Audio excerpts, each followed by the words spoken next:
What's going on, everyone? Okay, so I'm back again today, and today we're going to talk about double variable progression. That's a fancy way to say progressive overload of two different variables. So, what is it? Basically, it's just using progression for both your reps and your weight.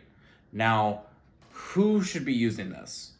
Pretty much the person who should be using this has gotten past the beginner phase. Okay, so you've been adding weight week to week, you've been progressing, and then boom, you hit a plateau. Maybe you took a deload, tried it again, and still couldn't keep progressing that way.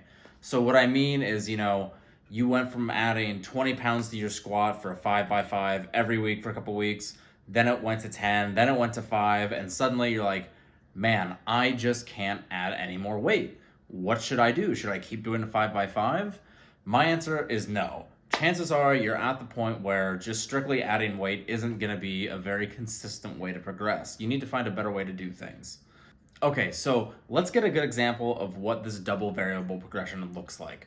So let's say you're squatting 315 for sets of 5, right? Now, instead of just trying to move to 320 next week, what you're gonna do is you're gonna give yourself a rep range. You're gonna say, hey, I'm gonna be squatting 315 and I'm gonna start with sets of 5, but I'm gonna try and push the reps as time goes on. Maybe you'll go up to pretty much just any arbitrary marker you want, but let's say 8 reps. So your goal for week 1, you're gonna squat it for 5 reps.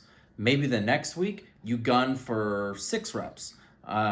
Week 3, you get 7 reps, and then week 4, you're finally squatting it for 8 reps. Now, what do you do after that? You take a deload, and the next block you come in, you were squatting 315 for 8 reps, right? So no matter what, your strength has gone up. If you've been able to increase it by a rep each week, that's a different way of increasing your strength. If you can squat 315 for 8, I guarantee you can now squat even more weight for 5 reps. So what you'll do is in the next block, you start from a higher weight. Let's say you move up to 325 and you squat that for 5 reps. And then you repeat the cycle. Now, this can go in different ways. For me lately, I've been going from 4 to 6 reps on my squats. And basically what I've been doing is one week I'll hit a weight, let's say 365 for 4. The next week I hit 365 for 6. And then the following week I'm going to hit 385 for 4. That's how I've been progressing, if just to give you an example. Okay, so now why should you use this? Some of that's been answered a little bit already. First off, it can be a lot easier to add a rep rather than to add weight. That's pretty much the primary and first reason you should use this method. At some point, it's just going to be easier to do one more rep than to add 5 pounds for each rep, right? A second reason would be that you're trying to incorporate reps in reserve or RPE based work in your rep work. So when you're doing something like a 5x5, you're not really aiming for an RP, a specific RPE or a specific RIR with each set. Because the reps are static, you're just rolling with whatever you get. If set 1 is, RIR 6 or RIR 4, and then set 5 is, RIR 2 or RIR 1, that's just what you get because you're only doing 5 reps per set. You're not manipulating that RIR, reps in reserve variable. Now, if you did want to be using this variable, which is something I do, then this setup works really well when you give yourself a rep range of, say, 4 to 6 or 5 to 8.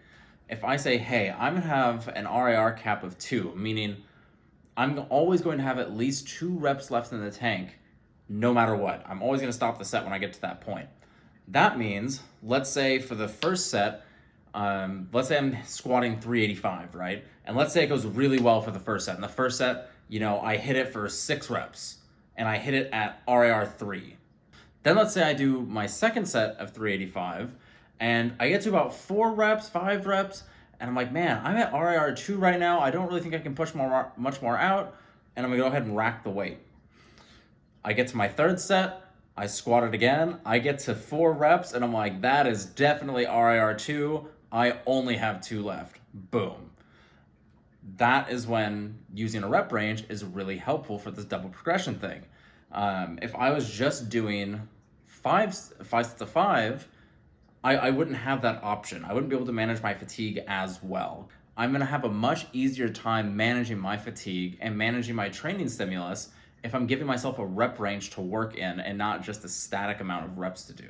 Okay, so that's pretty much double variable progression. At the end of the day, it's really just using progressive overload for both your sets, or sorry, not your sets, for both your reps and your weight. It's gonna help you push through some plateaus. It's a great tool to have in the toolbox. And honestly, if you're past the beginner stage, it's probably going to have to be the default way that you push your strength going forward. All right, what's up, guys? So clearly, this is not a part of the original video. Something happened in the editing, and the entire outro got axed. So I just want to tell you, make sure to like the video, subscribe, share it. If you found something helpful, or if you want more information, or you have an idea of a video that you want to see, drop it in the comments below, and I'll get back to you and potentially make a video on it. Anyways, thanks for watching. Hope it was good.